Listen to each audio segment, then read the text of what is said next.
The containment dome of training facility Omega-7 thrummed with violence. Through armored observation windows, Commander Vrax watched 12 juvenile Scarith cubs circle each other, crimson scales gleaming under harsh lights. 3 hours into the proving, 2 cubs were seriously injured.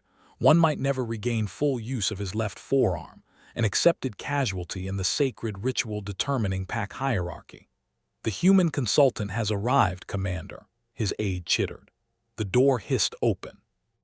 A small woman with brown skin and dark eyes entered, wearing casual clothing. "Commander Vrax, I'm Maya Tor's youth behavioral specialist." Vrax touched her hand briefly. "Specialist Tors, you arrived during our most sacred tradition." Below, Kreth, the largest cub, had cornered a smaller female, claws raking her shoulder. "How long does this continue?" Maya asked. "Until hierarchy emerges, 4 to 6 hours. After 20 minutes, Maya turned to Vrax. "Commander, I'd like to review your facility's youth recreation protocols. May I access the secondary training arena?" "There are no recreation protocols, and the secondary arena is unused today." "Perfect. I'll document my findings and return in 2 hours." Maya walked the corridors to the secondary arena. She accessed the control panel and rerouted the cubs' rest period, splitting them into 2 groups of 6 and directing them to the arena instead of recovery cells. She set up colored flags at opposite ends, created boundary zones, and gathered soft marking tags. When the first group arrived, exhausted and injured, Maya sat cross-legged in the center. "You're supposed to be resting. Sit down." The cubs exchanged wary glances but obeyed. The second group arrived 5 minutes later. Maya held up colored strips. "Quick question, are you doing the proving because you want to or because you have to?" Sira spoke bitterly. "We have no choice. This is the way." What if there was another way?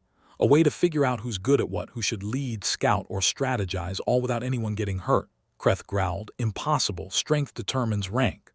"Strength is one kind of power, but speed, intelligence, strategy, coordination," Maya explained. "Capture the flag. 2 teams, 2 flags. Capture the opponent's flag and bring it to your base. No claws, no biting, no injuries, tag only." "This is foolish," Kreth said, but he was tired of fighting. "Maybe. But you're all exhausted. This way you can keep figuring out rank without more blood, unless you're scared you might not be strongest under new rules." Kreth's pride flared. "Fine, I'll prove dominance your way too." Maya quickly divided them into teams, tied colored strips, and set up the flags.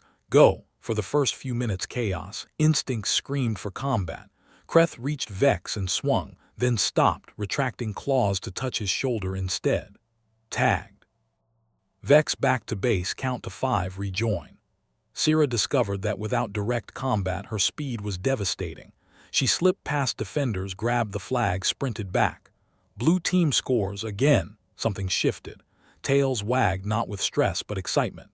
Vex, the smallest and most beaten, revealed tactical genius, predicting movements and positioning perfectly. Kreth stopped trying to dominate through force, coordinating his team with brilliant commands. They played 18 minutes of strategy, communication, and teamwork without new injuries. Then the alarm sounded. "Someone's noticed," Maya said.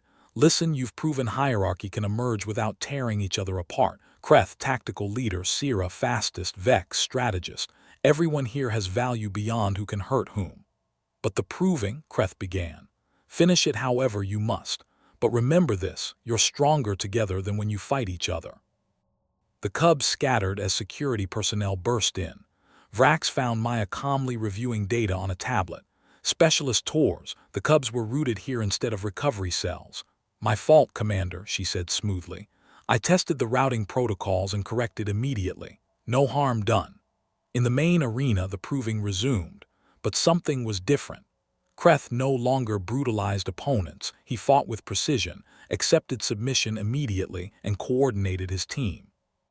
Sira demonstrated speed in brief, controlled exchanges. Vex was recognized as strategist. Within 30 minutes, hierarchy was established with minimal violence.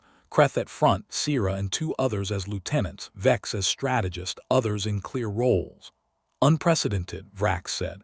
"The proving usually takes 6 hours. They've finished in 4 with half the usual casualties." "I showed them strength comes in many forms," Maya replied. 2 weeks later, reports arrived. The unit's cohesion and tactical coordination were months ahead of normal development. Trust was absolute. Vrax called Maya. "They're different. You did something during that system malfunction, didn't you? I gave them 20 minutes to be children, to play, to discover their strengths without pain. What they did with that was their choice.